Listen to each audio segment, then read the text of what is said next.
Oi, eu sou a Carol e hoje nós vamos falar sobre a Páscoa. Para você, ela é o chocolatinho, o ovo de Páscoa, o coelhinho, é também as brincadeiras pascuais?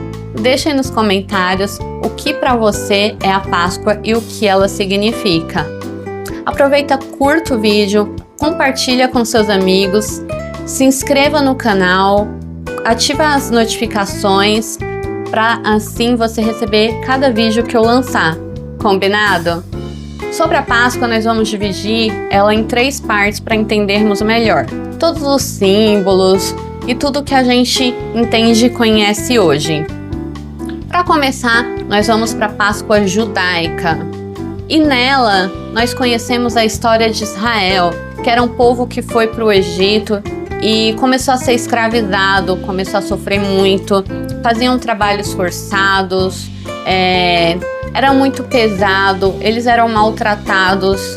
Por causa disso, eles oraram a Deus pedindo por uma libertação. Então Deus chama Moisés para libertar esse povo. Moisés volta ao Egito e, numa ação miraculosa, começa várias pragas, que foi a maneira de Deus confrontar os deuses do Egito. Cada uma dessas pragas fazia referência a um deus específico que o Egito cultuava.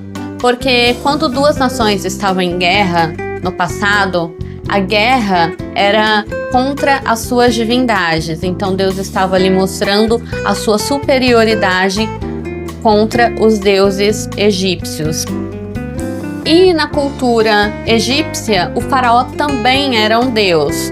Sendo assim, na última praga foi a morte dos inocentes, a morte dos primogênitos, porque era a continuidade do faraó. Na casa do faraó, o filho mais velho dele também morreu, que era o que seria o herdeiro ao trono. E como que aconteceu para que os israelitas, os judeus, não padecessem desse mal? Deus deu várias instruções: aspergir o sangue do cordeiro nas portas, eles preparariam uma comida, um cordeiro, eles preparariam os pães asmos, que eram os pães sem fermentos, e tudo isso eles tinham que se juntar. Algumas famílias, caso fossem pequenas, deveriam já estar prontos com as alparcas nos pés, vestidos, era para comer com pressa, para que assim que tivesse a ordem eles saíssem e fossem embora do Egito. Era essa a ordem de Deus. E vem daí também o significado da palavra Páscoa, que é passagem. Eles passaram da escravidão para a liberdade. E o anjo do Senhor que passou matando cada um dos primogênitos egípcios não passou na casa dos israelitas. Na verdade, passou por cima, não entrou, não matou nenhum inocente lá, porque o sangue estava aspergido nas portas. E depois disso, todo ano eles tinham que celebrar esta Páscoa como um memorial para se lembrarem do que tinha acontecido no Egito, para que eles sempre se lembrarem do poder de Deus. E aí nós vamos para a segunda Páscoa, que é a Páscoa cristã. Jesus reúne os seus discípulos e está celebrando justamente a Páscoa, essa celebração da saída da escravidão para a liberdade, dessa passagem. E também já era uma preparação para a nova Páscoa, que é a que nós conhecemos hoje e que celebramos hoje também. E o povo estava em pecado, o povo estava afastado de Deus, estava escravo das suas próprias paixões e precisava também de um libertador.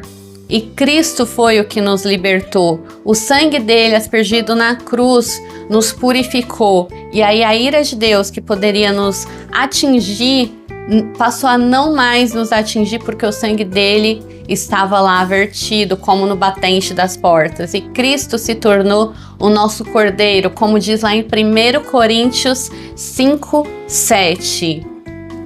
Sendo assim, ele é o nosso cordeiro, ele é a nossa Páscoa que devemos celebrar todas as vezes que a gente for chegar nessas datas, a gente tem que celebrar a passagem da morte para a vida de Cristo, que ele morreu sim por nós, mas como Deus, ele ressuscitou porque ele não tinha pecados, certo? E agora nós vamos para a terceira Páscoa, que é a Páscoa que nós vamos chamar aqui de pagã, que é a Páscoa daquelas pessoas que não são israelitas, dias do povo judeu e também não é cristão.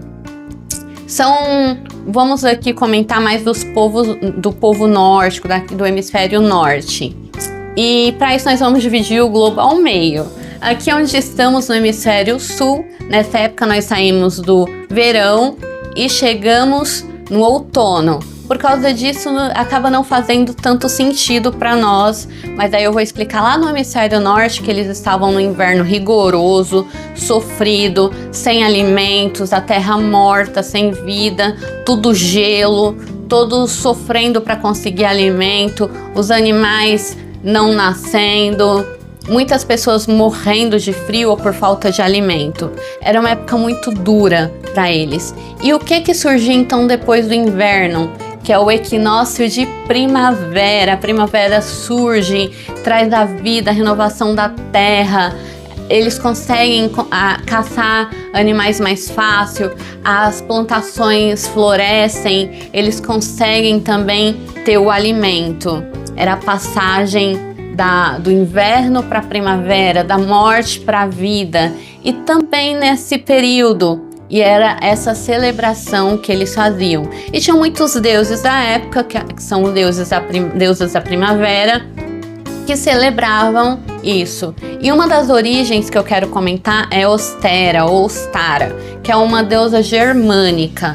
E quando a primavera surgia, ela descia a terra, flutuando. E quando chegava aqui, aos seus pés, vários coelhos ficavam rodeando os seus pés e ela descia trazendo cestas de ovos ou está segurando ovos em suas mãos.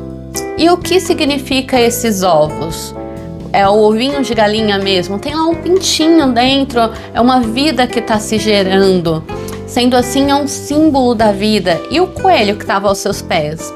O coelho, quem já teve um coelhinho sabe como é. Assim que eles começam lá, tem um machinho e uma fêmea, eles começam a se reproduzir. Em pouco tempo já tem 100 filhotinhos de coelho. A reprodução é acelerada. Então, outro símbolo da vida também. Tudo isso eram símbolos da vida que estava surgindo, dessa renovação. E já vimos da onde vem o ovo, mas aí eu falei ovo de galinha, né? Não tinha ovo de chocolate, era o ovo da galinha. E aí eles misturaram com o coelhinho, que era outro símbolo da vida, e juntaram. O chocolate nós devemos aos franceses. Eles que tiveram a ideia de colocar o chocolate dentro do ovo da galinha e presenteavam. Porque antes deles, as pessoas pintavam os ovinhos e colocavam para as crianças caçar, eles penduravam em árvores, davam de presente para as pessoas, mas era só o ovo da galinha mesmo, como uma celebração à vida. E aí, a partir dos franceses, o chocolate ia dentro do ovo ao invés do pintinho.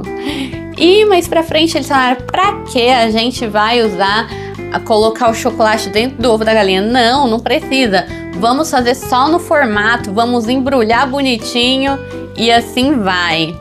E foi o que aconteceu. Se vocês quiserem pesquisar, tem um tipo de ovo dessa época que se chama psanka. É bem legal e também os russos, eles incrustavam nos ovos várias pedras preciosas, banhavam em ouro. Era um luxo só que era presenteado os czares. Tinham até um especialista em joias só para fazer esses ornamentos que eram os presentes dos czares. Olha que coisa! E aí, ó, nós já vimos, entendemos todas essas simbologias que temos hoje, o ovo como o que a gente presenteia às pessoas, o que leva esse ovo ao coelhinho da Páscoa, tá aí também. Todos os símbolos que representavam essa vida. Aí vocês me falam assim, Carol, mas espera, agora eu sei que a Páscoa é um memorial da morte e ressurreição de Cristo, que também fazia menção a outro memorial, que era da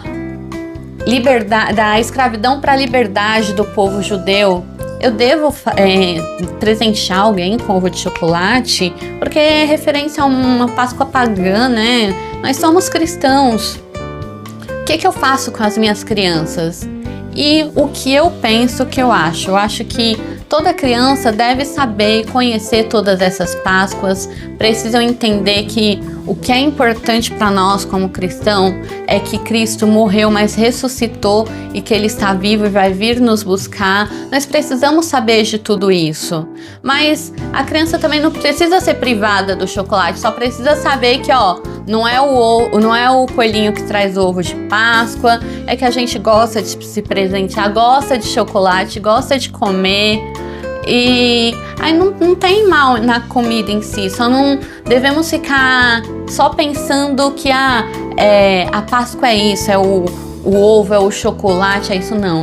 A Páscoa, a nossa Páscoa é Cristo que morreu por nós, mas ressuscitou ao terceiro dia. E nós temos um memorial que fazemos referência, lembramos desse período, toda a ceia do Senhor, quando assentamos com os nossos irmãos e comemos ali a lembrança, fazemos a lembrança do corpo dele, quando comemos o pão, lembramos do sangue dele vertido por nós quando bebemos o cálice. E essa é a nova aliança que nós temos com Deus quando aceitamos a Ele. E é isso que eu queria falar para vocês. Uma feliz Páscoa a todos e vamos lembrar do sacrifício de Cristo por nós. Um beijo, graça e paz.